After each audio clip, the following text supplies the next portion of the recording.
Příběh Thomase Keina je jako ze světa snů. Jako malý chlapec se toužil stát tanečníkem, ale v 6 letech přišel o obě nohy. Pro každého jiného by to byla překážka, ale i když mu chybějící nohy znemožnily chůzi, nezabránilo mu to v tom, aby šel za svým snem. Celý svůj život jsem toužil stát se profesionálním hokejistou a rozhodl jsem se, že proto udělám cokoliv. Od 7 let jsem pravidelně trénoval. Lidé mi říkali, že jsem blázen. Říkali,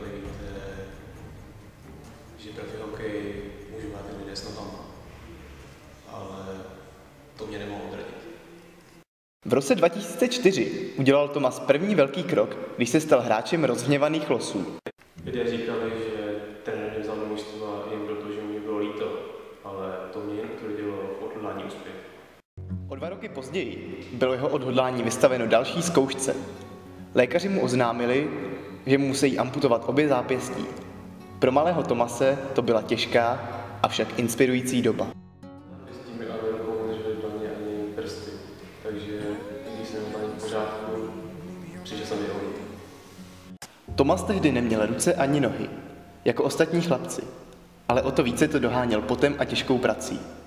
Rychle se prosadil v juniorské soutěži a v roce 2006 mu přišel telefonát, na který čekal celý život. Ten mě zavolal a řekl, jak by se mi líbil být prvním profesionálním hokejistou bez rukou, bez nohou. A já na to trenére beru. Jsem váš člověk.